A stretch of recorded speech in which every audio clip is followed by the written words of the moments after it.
Voilà, bonjour à tous. Aujourd'hui, nous sommes à Boto, toujours dans le sud du Bangui. Nous sommes dans une plantation, la plus grande plantation d'EVA du coin. Et cette plantation d'EVA date de l'époque coloniale, depuis 1930. Et ça a été comme la première production est sortie d'ici dans les années 40. Alors, cette plantation a connu une grande histoire dans le coin parce que la plantation d'EVA était faite uniquement pour fournir de l'argent aux colons belges. Et les colons belges ont installé la production de VA ici pour avoir bien sûr des moyens et les devises allaient directement en Belgique. Mais pour payer les travailleurs, ils ont produit le café et ils ont introduit comme plantation le café et le cacao. Il y avait deux objectifs dans le café et le cacao. D'abord, produire pour la consommation locale et aussi pour l'exportation. Alors pour la consommation locale, ça restait ici dans le marché, et pour l'exportation, ça partait vers Songro et ça partait également vers Kinshasa. Donc nous sommes dans cette plantation qui a une grande histoire. Dans les années 65, ça a été zarianisé, et c'était la famille Lito Moboti qui avait pris ça en propriété. Et par la suite, un partenariat entre la famille Lito et M. Kanté a repris la plantation dans les années 2000. Et nous apprendons, paraît-il, semblerait-il, sans confirmation, la plantation appartient maintenant totalement à M. Kanté. Ça, c'est quelque chose qu'on doit vérifier. Voilà, ça fait vivre le coin ici. Et voilà, il y a des travailleurs qui viennent, qui travaillent dans la plantation de DVA. Vous pouvez voir à travers les bâtiments administratifs qui datent de l'époque coloniale. Et au fond, là-bas, vous verrez, juste là-bas, c'est la forêt qui contient les arbres de DVA que nous allons passer, nous allons vous montrer aussi un peu plus loin. Et donc voilà, nous sommes ici à Boto pendant tout cet après-midi pour voir comment est-ce que cette société, avec la culture du café et du cacao, a pu contribuer à l'agriculture du coin et également à la satisfaction alimentaire des personnes qui travaillaient dans la société. Donc nous sommes là et nous continuons notre enquête pour comprendre l'itinéraire de l'agriculture de ce coin. Et nous ne manquerons pas de vous donner plusieurs d'autres nouvelles, d'autres informations que nous aurons sur l'itinéraire culturel de certaines cultures dans cette plantation. Nous sommes toujours à Boto et nous sommes arrêtés devant un élevage de bovins. Alors c'est vraiment surprenant de voir qu'il y a vraiment un élevage de bovins dans ce coin qui appartient à un particulier.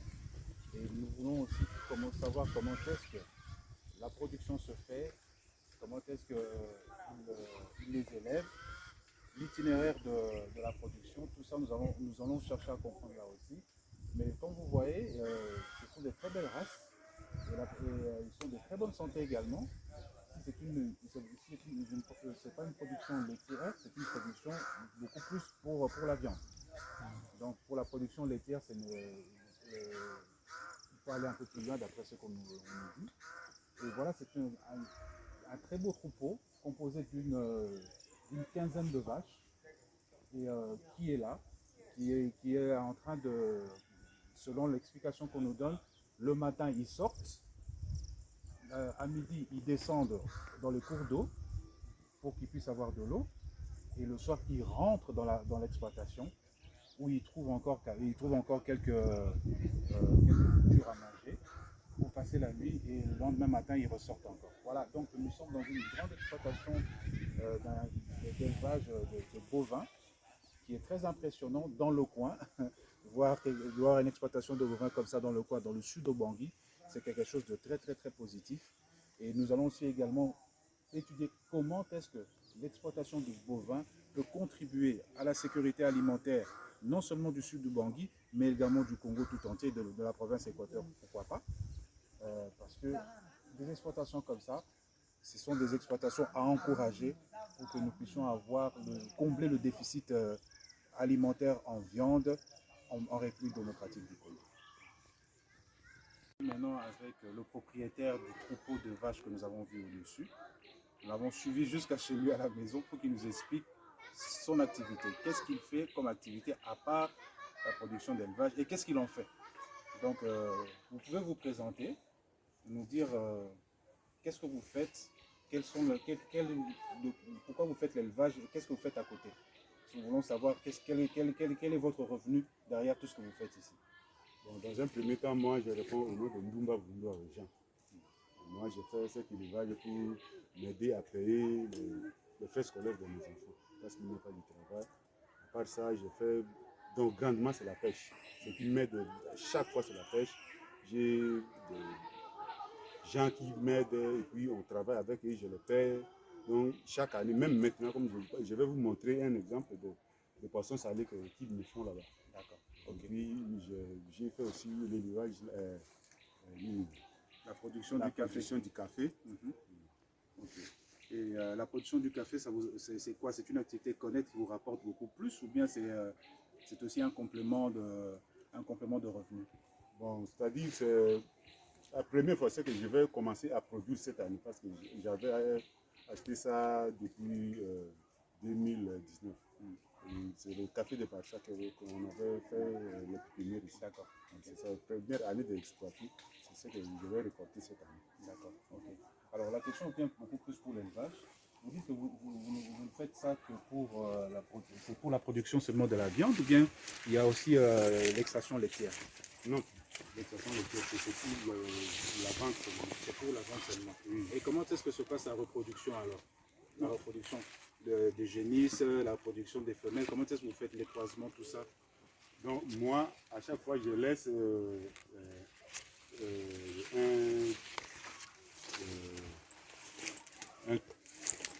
Un taureau un taureau pour la fécondation.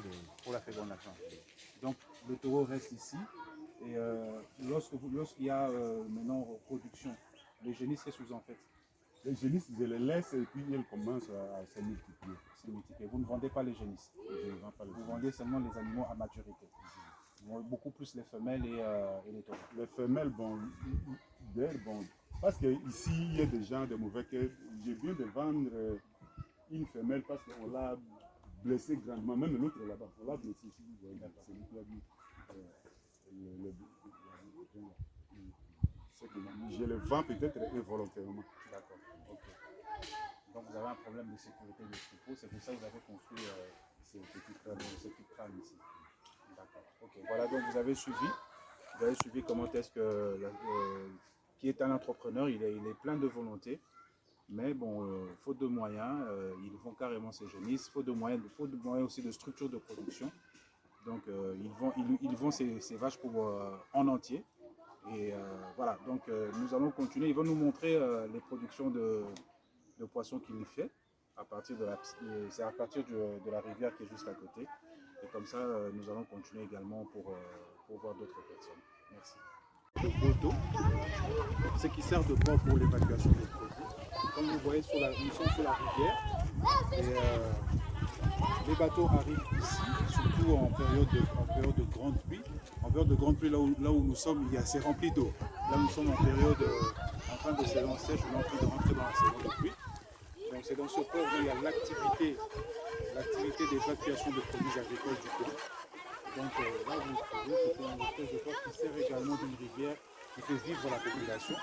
Parce qu'en matière d'eau, cette rivière remplit réellement également les conditions nécessaires pour que la population puisse vivre avec le peu d'eau qu'il y a dans le port. Donc voilà, c'est cette rivière-ci qui sert d'évacuation. Donc il rejoint Lubangui quelque part. Et de Lubangui, ça descend jusqu'au fleuve Congo pour l'évacuation des produits agricoles du soir. Donc vous pouvez voir le paysage tellement beau. Il est tellement inexploité comme vous le voyez juste à côté. Et là en fait vous voyez c'est le dépôt de la société qui nous a reçus pour qu'ils puissent stocker leurs produits avant l'évacuation à travers les bateaux qui arrivent sur la rivière.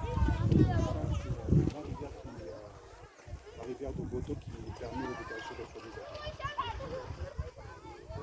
Alors ici nous sommes dans la plantation des verres. Comme vous l'avez expliqué tout à l'heure, c'est la société qui nous reçoit, la société Koum maintenant, qui s'appelle la compagnie de Lubangui Mongala. Donc c'est la société maintenant qui appartient à M. Kanté. Et là vous voyez, ce sont les arbres qui produisent les VA. En principe, la production pour la première phase dure 7 ans, l'autre phase ça dure 7 ans et la durée de vie d'un arbre doit être au moins de 50 ans. Mais comme vous voyez, cette plantation, les arbres n'ont pas été renouvelés. et ça dure plus d'une cinquantaine d'années. Alors, donc pour cette exploitation, vous pouvez le voir, et les plantations de cacao, on peut voir certaines graines qui tombent déjà, mais ils ont été abandonnés déjà avant les années 2000, et le café a été abandonné dans les années 2000. Donc, ce qui veut dire que la plantation vit, mais ne vit pas comme dans le temps, elle ne produit pas comme dans le temps. Et pour voir les réelles productions, il faut vraiment rentrer à l'intérieur. Et nous vous épargnons ce genre de détails. Nous voulons juste vous montrer comment est-ce que le VPA est produit ici, à Boto, dans le sud du Bangui, dans la société Koulou. Un villageois, propriétaire d'ailleurs, et nous allons voir quels sont ses revenus agricoles. Il vit de quoi? Quelle est la composition de sa parcelle? Il est composé de quelles cultures qui le font vivre? Sa maison est ici, et nous allons continuer tout droit vers le bas pour qu'il puisse nous expliquer comment il vit de quoi. Nous continuons. Dans toute parcelle, il y a un bananier planté. C'est ça pour la consommation. C'est là pour la consommation.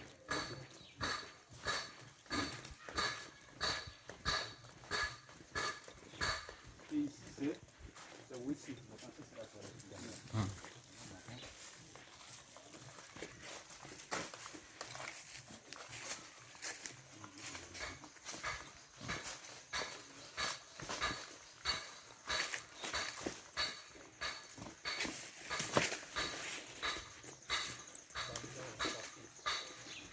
Donc à partir d'ici, c'est la plantation de café. Avec bananier. Café avec bananier combiné. Donc ça c'est toujours dans la parcelle de notre propriétaire.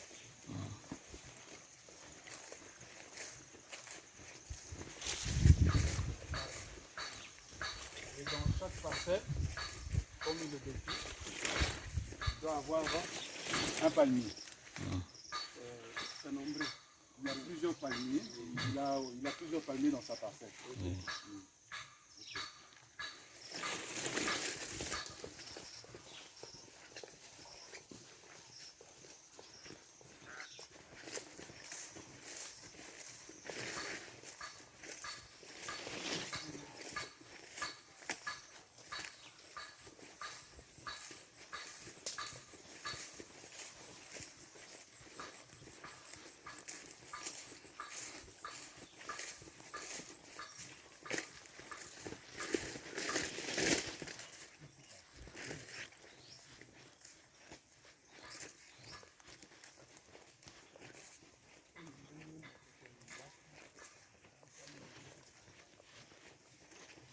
La parcelle est là, ça s'arrête là.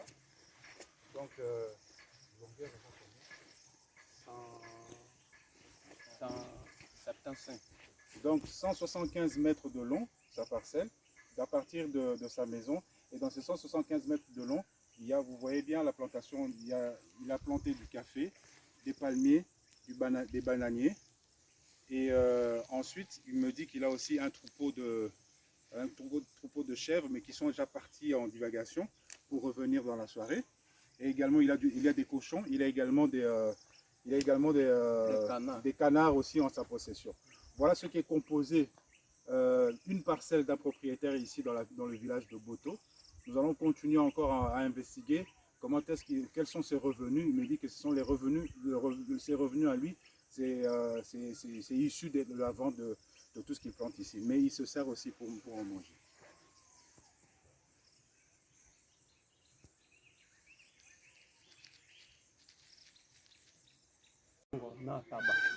Tango mosusu soki kosomba na maboko ya mokolo ya parcelle okende epa coutumier osali mokanda mpo eloko nini soki osali souversement te souversement ezala te tango mosusu moto aye atuni monoko na yo mais il faut osomba mpe nani coutumier azala témoin mpe banotable bazala témoin ndenge nasobaki mais soki terrain te osala na projet okende pas coutumier basala nini Voilà mokanda.